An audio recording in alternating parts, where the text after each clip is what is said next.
Hi, and welcome again to the Canceled News. I hope everyone had a great week. I hope everyone had a wonderful Mother's Day last Sunday.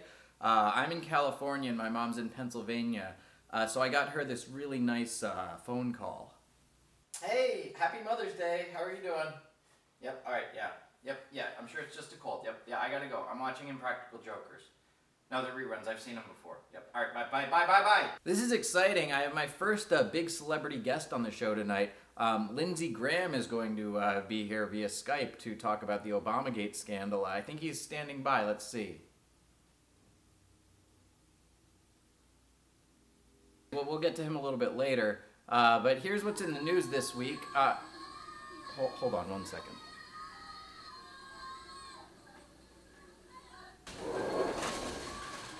Shut up! I'm trying to tape something!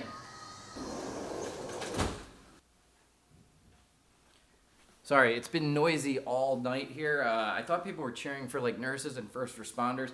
It turns out it's my neighbor's birthday and her friends keep doing that thing where they just drive up outside of her house and yell things. But she won't just let them inside like she does with all her Tinder dates. Anyway, here's what's in the news. The Cannes Film Festival was canceled this week, but security cameras caught wild boars roaming the streets of the empty French city. The security footage got a 20-minute standing ovation and won the Palme de Boar. That's like the biggest boar they've ever had at Cannes, but only because they didn't accept Roma. It's a big boar. Kellogg's has redesigned their Fruit Loops mascot Toucan Sam, and fans are not happy. Although if you ask me, their updated Frosted Flakes tiger is much worse. That's not great.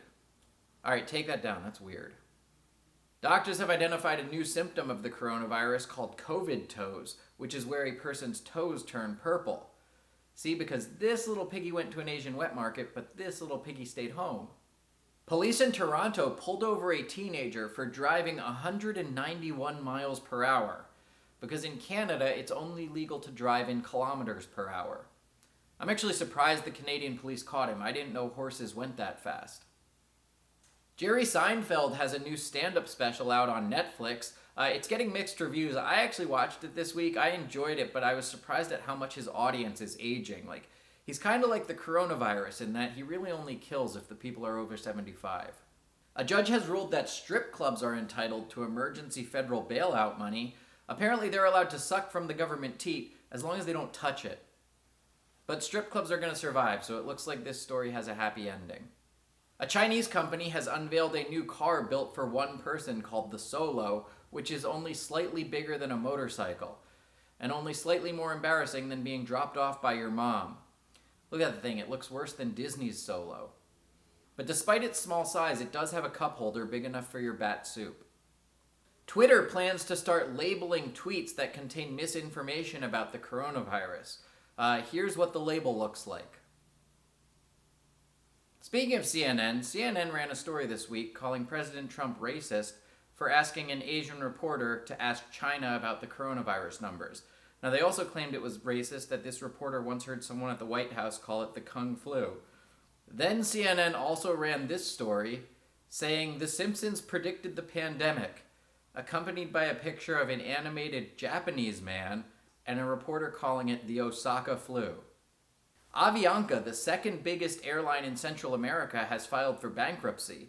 Now, the bad news is I actually had an Avianca voucher because my flight to Guatemala was canceled last month. But the good news is I now have a new piece of toilet paper. A new survey has found that 57 is the age when a person is officially considered old. But these results are a little skewed. If you look at the data, most people picked 65 as the age that you're considered old. But there were a few outliers down here. R. Kelly, Prince Andrew, and Jared from Subway picked 17. Alright, I should check in and see how Lindsey Graham is doing. Is he still here? Okay, good. We'll get to him in a little bit. In Michigan, an armed militia helped a 77-year-old man reopen his barber shop in defiance of state orders. To show his thanks, he gave them each one free mullet.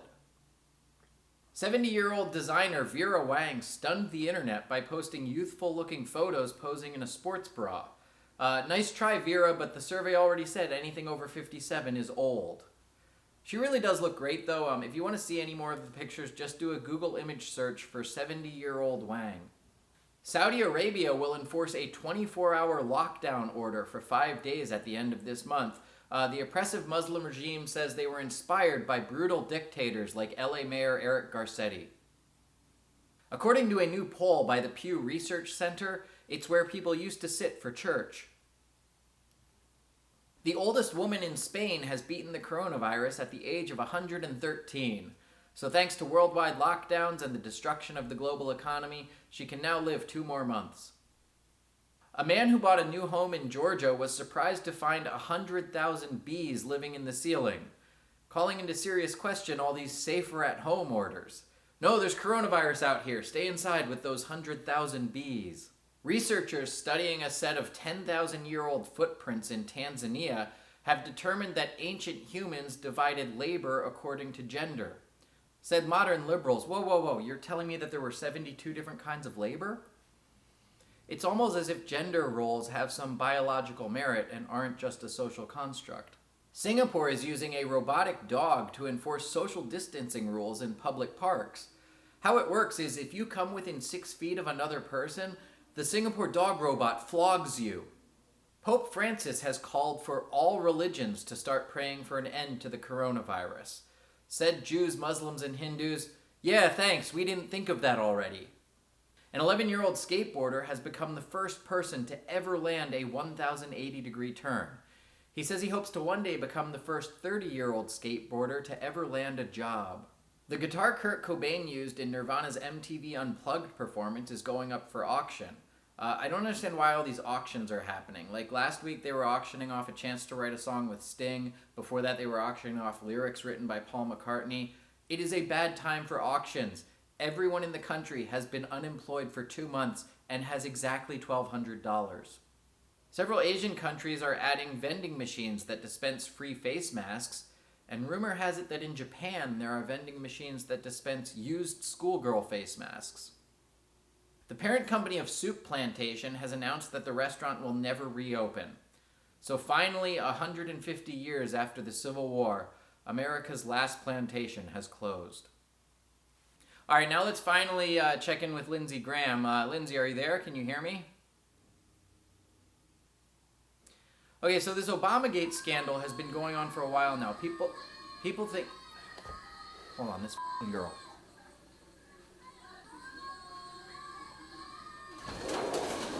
Shut up! I'm trying to tape something! Shut the f*** up! That attention whore doesn't need any more cheering! Oh, no. Oh, not her. No, sorry. Never mind. No.